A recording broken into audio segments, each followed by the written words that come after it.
On June 23, 1971, in San Diego, California, a desperate father named Ted Patrick made a decision that would change his life forever and create one of the most controversial practices in American history. He walked into a small apartment on Pacific Beach, grabbed his 14-year-old son by the arm, and physically dragged him away from members of a religious group called the Children of God. The boy screamed. He fought. He called his father Satan. But Ted Patrick didn't stop. Over the next 72 hours, in a locked motel room in the desert outside San Diego, Ted Patrick broke his son's brainwashing through a process that had no name yet, a process that would later be called deprogramming. And in the following 2 decades, Ted Patrick would kidnap, detain, and deprogram over 1,600 people from cults across America, becoming both a hero to desperate families and a criminal in the eyes of the law. The FBI would later call him the most successful deprogrammer in American history, but also one of the most legally questionable operators in the fight against cult mind control. But the reason behind his crusade wasn't religion, wasn't money, wasn't even a hatred of cults in the traditional sense. It was a father's love twisted into something darker, a belief that he alone could save people from themselves, and the absolute conviction that the end justified any means necessary, including kidnapping, false imprisonment, and psychological warfare. If you have the courage to hear this story, leave your like and subscribe to the channel, but I warn you, this narrative contains extreme psychological manipulation, family trauma, and controversial intervention methods based on real events. San Diego County, California, sprawled across 4,207 square miles of Southern California coastline in 1971. Population just over 1,500,000, a number that had nearly doubled since 1960 as young people fled conservative Midwest towns for the perceived freedom of California's beaches and sunshine. The city of San Diego itself held 696,000 residents, but it was the beach communities, Pacific Beach, Ocean Beach, La Jolla, that attracted the counterculture movement in full force. Communes sprouted in rented houses 3 blocks from the ocean. Teenagers with backpacks and sleeping bags arrived daily on Greyhound buses from Iowa, Kansas, Nebraska, searching for something their hometowns couldn't provide. Summer in San Diego meant temperatures climbing to 25 degrees Celsius during the day, dropping to 18 at night when the marine layer rolled in from the Pacific. The air smelled like salt water, marijuana smoke that drifted from beach bonfires, and patchouli oil that seemed to coat every hitchhiker on the Pacific Coast Highway. At night, when the tourists returned to their hotels and the locals retreated to air-conditioned homes, the beaches belonged to a different population. Young people in tie-dyed shirts and bell-bottoms, guitars and bongo drums, conversations about enlightenment and revolution, and rejecting the materialism that had consumed their parents' generation. But 1971 was a dangerous year to be a young person searching for meaning in California. The Manson family murders were only 2 years in the past. The death of the 60s dream at Altamont had happened just 18 months earlier. And into this spiritual vacuum came hundreds of groups, some legitimate, some predatory, all promising answers to questions that confused teenagers didn't even know they were asking. The Children of God was one of these groups. Founded in 1968 by a former pastor named David Berg, the organization presented itself as a Christian youth movement, radical in its rejection of mainstream churches, but still rooted in biblical teaching.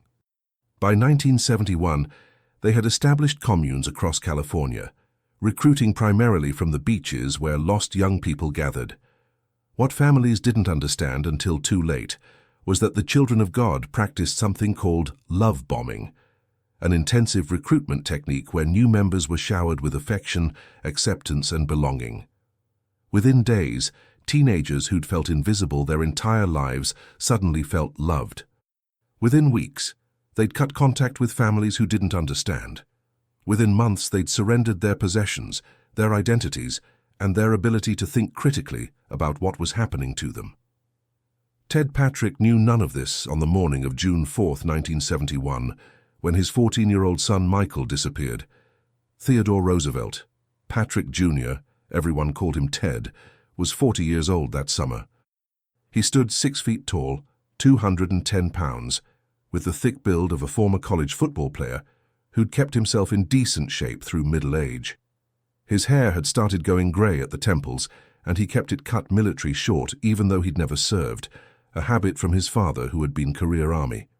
Ted walked with a slight limp legacy of a car accident in 1965 that had shattered his left knee.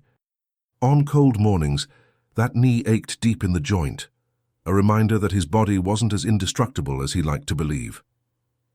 Every morning, Ted woke at 6:15, made coffee in the same percolator he'd owned since 1963, strong and black with 3 sugars. He'd sit at his kitchen table reading the San Diego Union-Tribune sports section, checking how the Padres were doing in their 3rd season, whether the Chargers had made any off-season moves that might finally get them to a Super Bowl. Then he'd kiss his wife Ernestine, married since 1953, pull on his suit jacket, and drive to his job as a community relations consultant for the governor of California, Ronald Reagan. Ted and Ernestine had 2 children, Michael, 14, a quiet kid who loved surfing, and had recently started asking questions about religion that made Ted uncomfortable, and Stephanie, 11, who idolized her older brother and followed him everywhere when he'd let her. The family lived in a comfortable 3-bedroom house in the Claremont neighborhood of San Diego.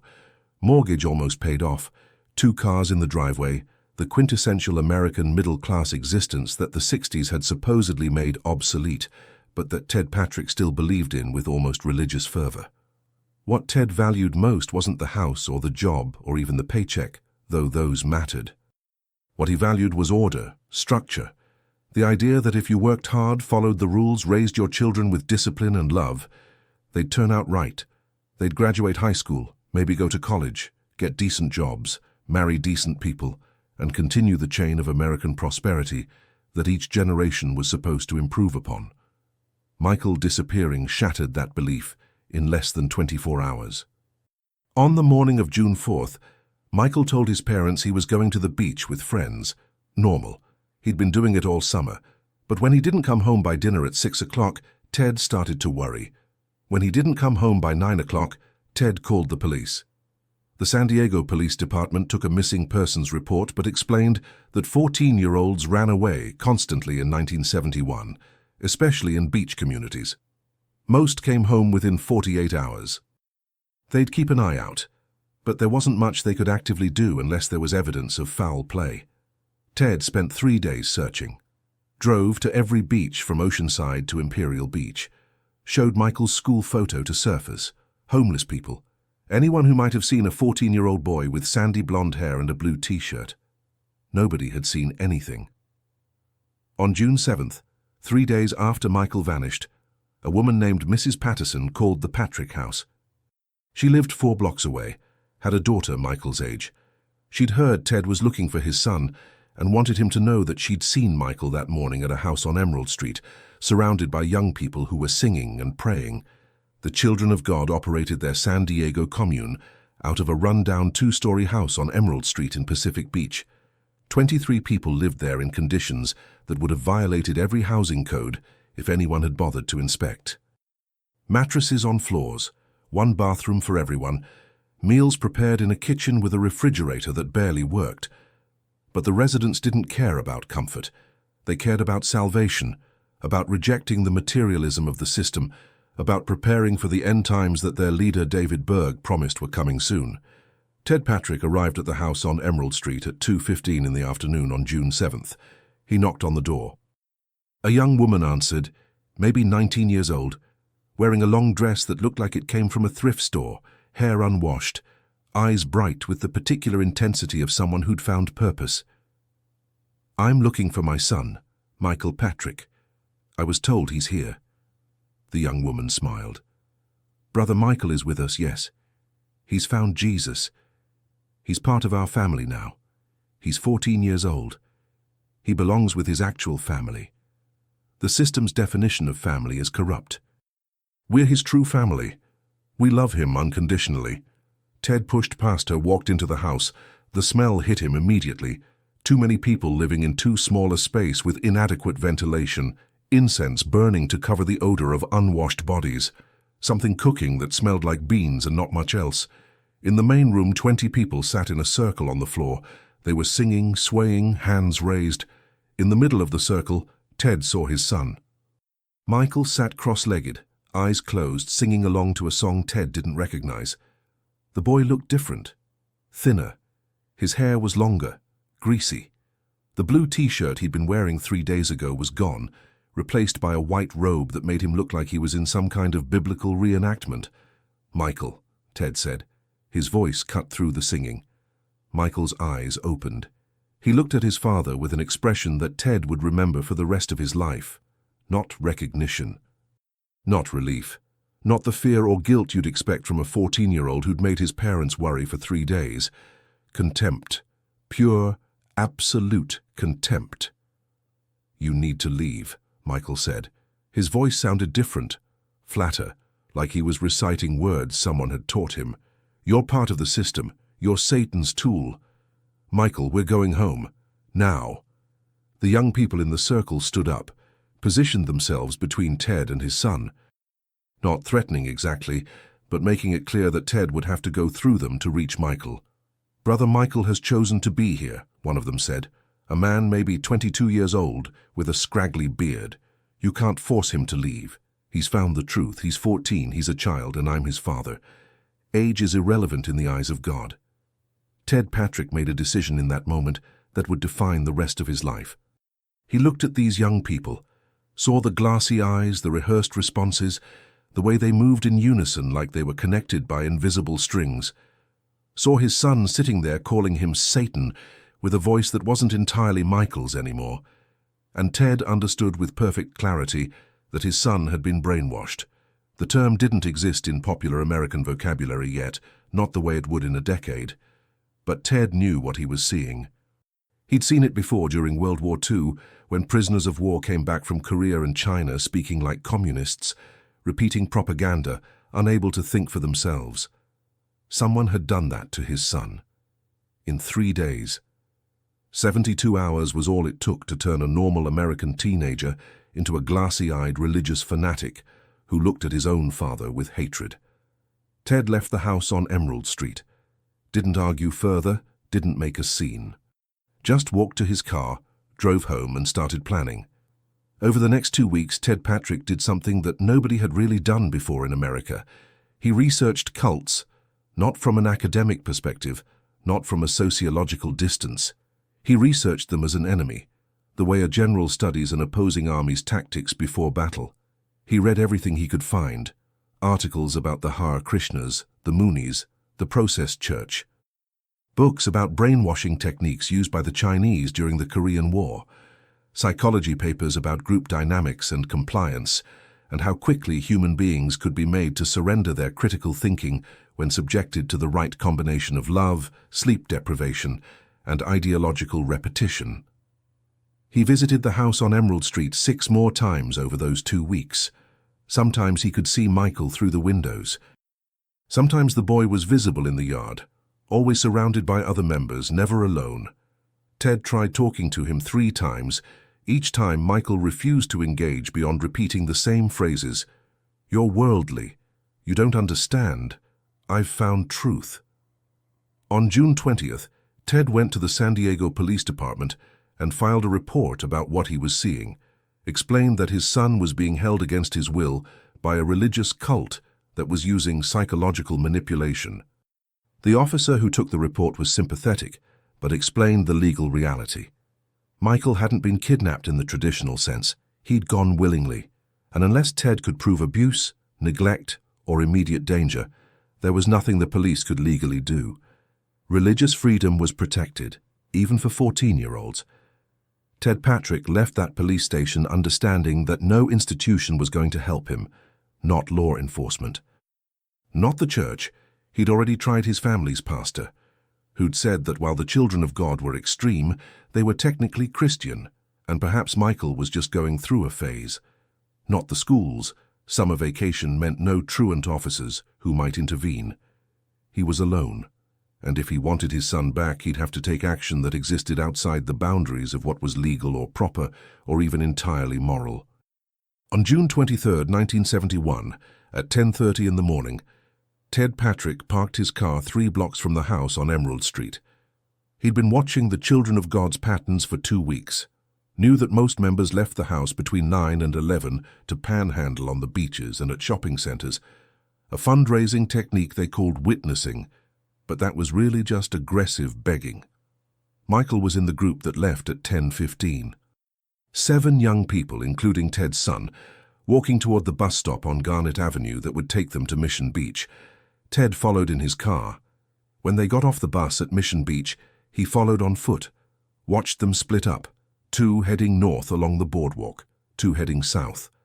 Michael and 2 others setting up near the roller coaster with handmade signs that said, "Jesus loves you," and a coffee can for donations.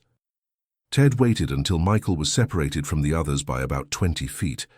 The boy was talking to a middle-aged woman, probably asking if she'd found Jesus, if she wanted to hear about salvation. Ted walked up quickly, grabbed Michael's arm. Michael turned, started to protest. Ted didn't give him time to scream or fight or alert the others, just pulled his son toward the parking lot with the same firm grip he'd used when Michael was 5 years old and tried to run into traffic. "Dad, what are you doing?" Michael's voice was rising toward panic.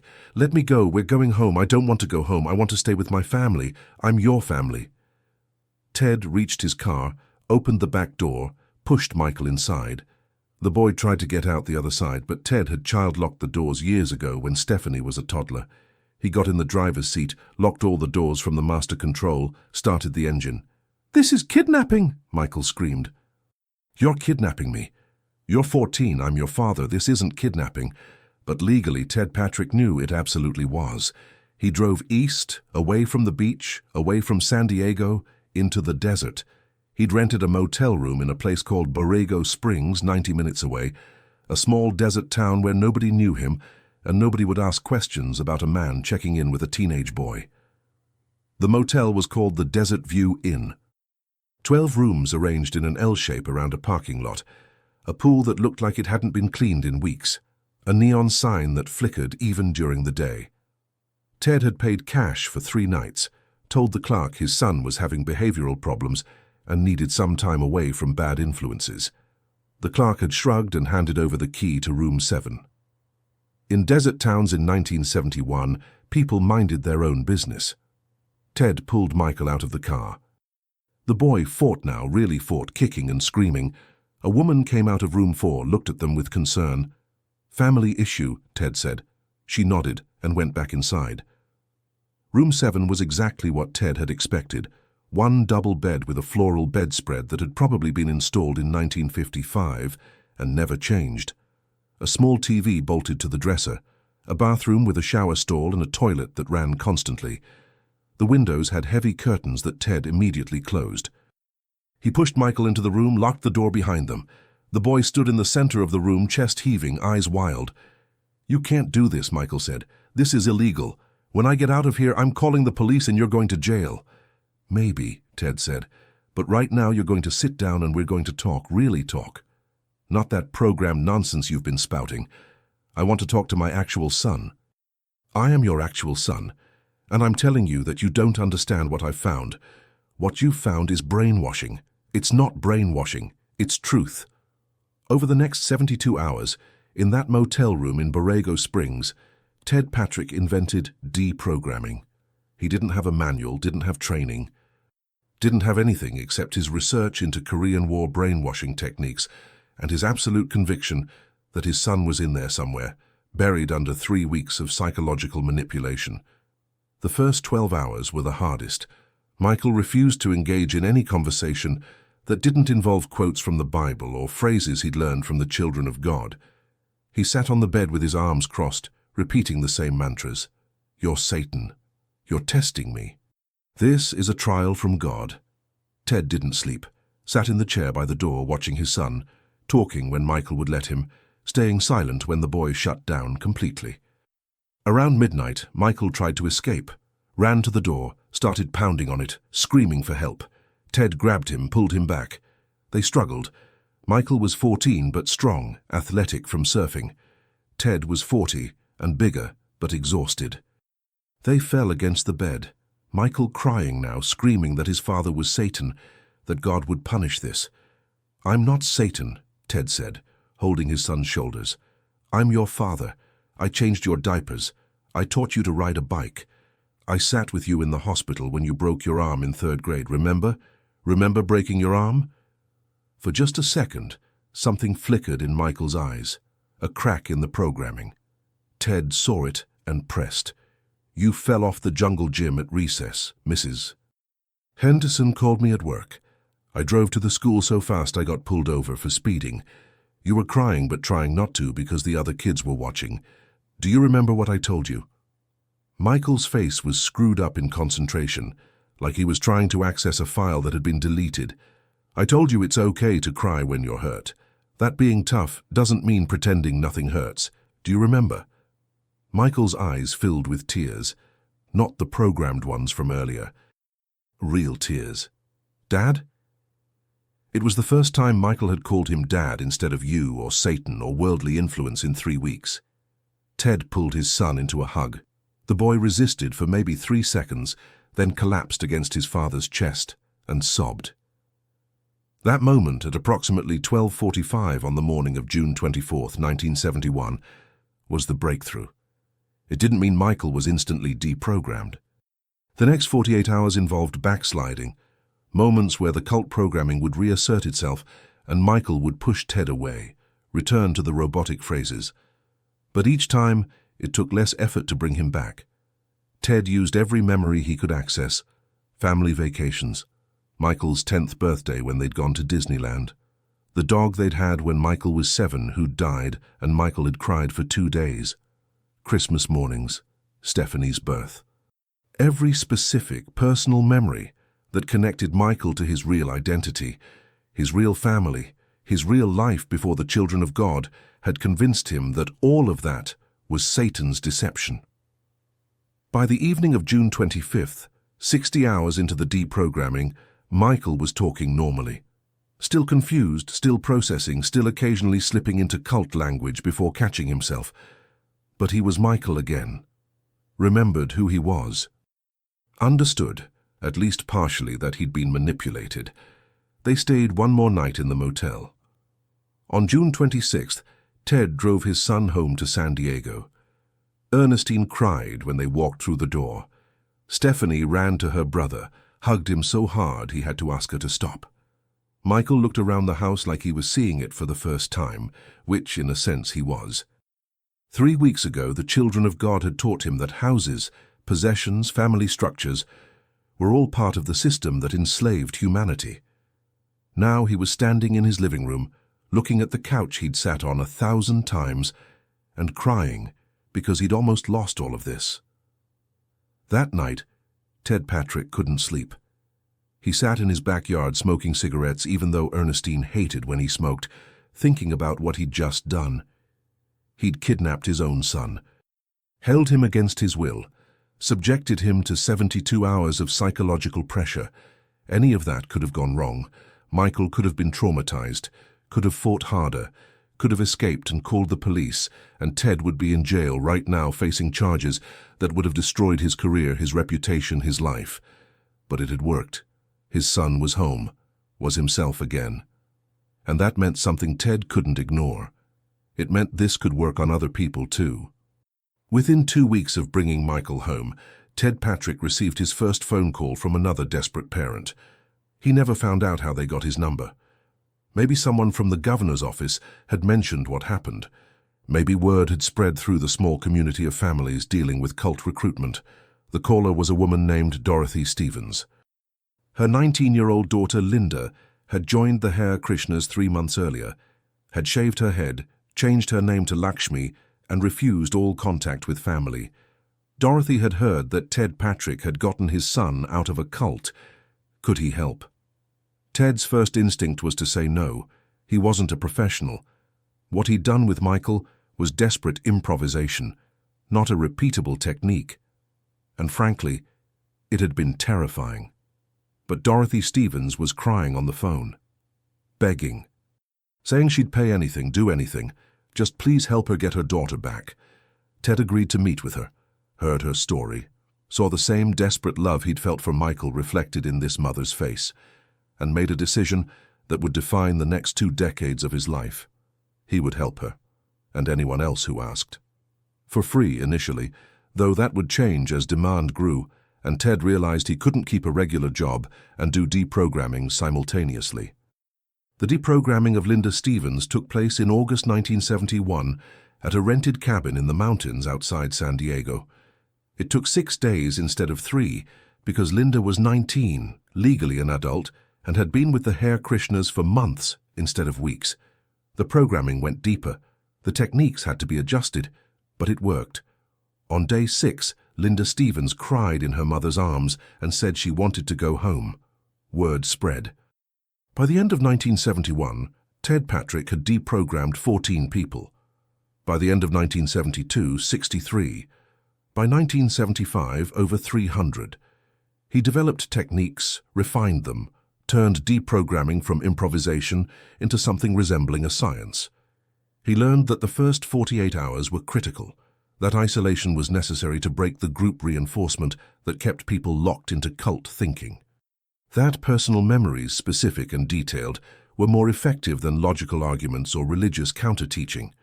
He also learned that deprogramming was legally questionable at best and outright illegal at worst. He was arrested 17 times between 1971 and 1980. Charges ranged from kidnapping to unlawful imprisonment to assault. Most charges were dropped when families refused to cooperate with prosecutors. Some resulted in fines. A few resulted in short jail sentences that Ted served without complaint. The cults hated him. The Children of God put out a newsletter calling him a tool of Satan. The Moonies hired private investigators to follow him. The Hare Krishnas filed multiple lawsuits. Scientology, which Ted never successfully deprogrammed anyone from because their techniques were too sophisticated, labeled him a suppressive person and launched a campaign to destroy his reputation. None of it stopped him. By 1980, Ted Patrick had deprogrammed over 1,000 people. By 1990, over 1,600. He charged fees that ranged from $5,000 to $25,000, depending on the family's ability to pay. Some deprogrammings he did for free if the case moved him enough. He wrote a book in 1976 called Let Our Children Go that became a bestseller and made him famous, or infamous depending on who you asked. He appeared on talk shows, gave lectures, trained other deprogrammers, though most of them lacked his combination of persistence and psychological insight. Families called him a hero, said he'd saved their children from mind control, from lives wasted in servitude to manipulative leaders, reunited parents with sons and daughters they'd thought were lost forever. Civil libertarians called him a criminal. Said he violated religious freedom, that he kidnapped legal adults and subjected them to coercive psychological techniques that were themselves a form of brainwashing, that he was no better than the cults he claimed to fight. The truth, as it often is, was more complicated than either narrative could capture. Ted Patrick saved lives, genuinely. Hundreds of people who went through his deprogrammings went on to rebuild relationships with their families, finish their educations, start careers, get married, have children.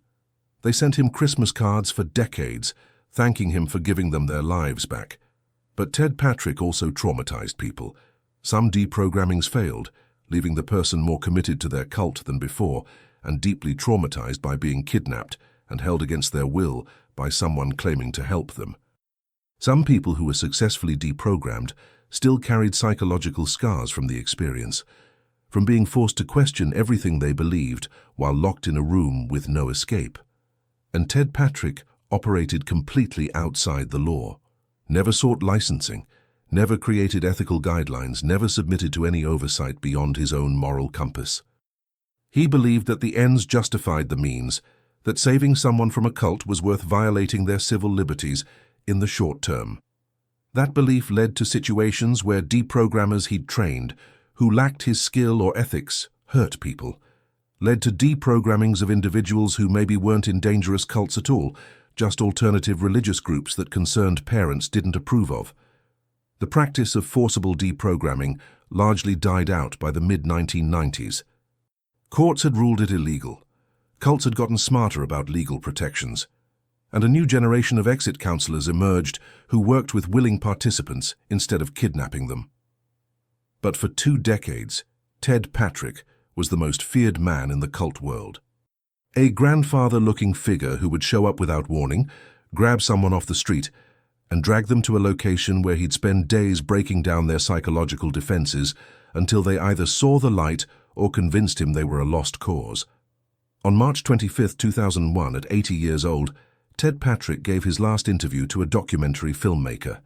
He was asked if he had any regrets about the methods he'd used. His answer was simple: "I got people out. That's all that matters. Whatever I had to do to break the programming and give them their minds back, I did. Some people call that kidnapping. I call it rescue, and I'd do it all again." Ted Patrick died on September 4, 2009, at 88 years old, in a nursing home in San Diego. He'd been suffering from dementia for several years, a cruel irony for a man who'd spent his life fighting mind control to lose control of his own mind at the end. His funeral was attended by over 300 people. Most of them were individuals he'd deprogrammed or family members of those he'd helped. They told stories about the man who'd saved their loved ones, who'd given them second chances, who'd fought against organizations that destroyed lives. None of the major cults sent representatives, but several sent flowers. Whether that was a gesture of respect or a final "fuck you" to a man who'd caused them so much trouble, nobody could say. The legacy of Ted Patrick is complicated and likely will remain so. He pioneered a technique that saved hundreds of lives but violated civil liberties and operated outside legal boundaries. He was both hero and criminal, savior and kidnapper, a man who did terrible things for what he believed were righteous reasons. The families he helped remember him as the only person willing to fight for their children when every system failed them. The people who went through his deprogrammings remember him as either their rescuer or their tormentor, depending on whether the deprogramming worked. The cults remember him as an enemy who understood their techniques well enough to counter them, a man who proved that brainwashing, no matter how sophisticated, could be broken if someone was willing to fight hard enough. But perhaps the most important question Ted Patrick's life raises isn't about him at all. It's about us, about the systems that were supposed to protect vulnerable people, but failed so completely that desperate parents felt they had no choice except to hire someone who would kidnap their own children.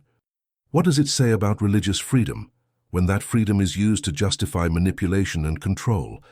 What does it say about family rights when the state won't intervene, even when parents can prove their children have been psychologically hijacked? What does it say about our justice system when the only way to rescue someone is to break the law? Ted Patrick didn't have answers to these questions. He just had a technique that worked often enough to justify continuing, and a belief that saving people from mind control was worth any price, including his own freedom and reputation. Was he right? The families who got their loved ones back say yes, absolutely, without question. The civil libertarians who watched him operate say no, that violating rights to save people from violating their own rights is a paradox that can't be justified. The people who went through his deprogrammings give answers that span the entire spectrum, from "he saved my life" to "he traumatized me permanently." 40 years after Ted Patrick's peak, the cult landscape has changed. Modern groups are more legally sophisticated, harder to counter with crude deprogramming techniques. But the fundamental problem remains. People still get recruited into high-control groups. Families still watch helplessly as loved ones disappear into ideological bubbles. And sometimes, desperate people still consider desperate measures. Ted Patrick's story is a reminder that when institutions fail, individuals step into the vacuum. Sometimes those individuals are heroes. Sometimes they're vigilantes. Most often they're both, operating in moral gray zones where right and wrong aren't clearly defined, and every choice carries consequences that ripple forward for decades. In the end, only one thing is certain. Ted Patrick believed he was doing the right thing. Believed it with such conviction that he was willing to go to jail, willing to be hated, willing to spend 20 years of his life fighting a war that most people didn't even acknowledge was happening. Whether that makes him admirable or terrifying depends entirely on whether you think the ends justified the means. And that's a question each person has to answer for themselves. If this story made you think about freedom, family, and the price we pay when we try to save people from themselves, leave your like and share this video. Subscribe to Cult Exit for more true stories that challenge what we think we know about mind control, deprogramming, and the thin line between rescue and kidnapping. Comment below.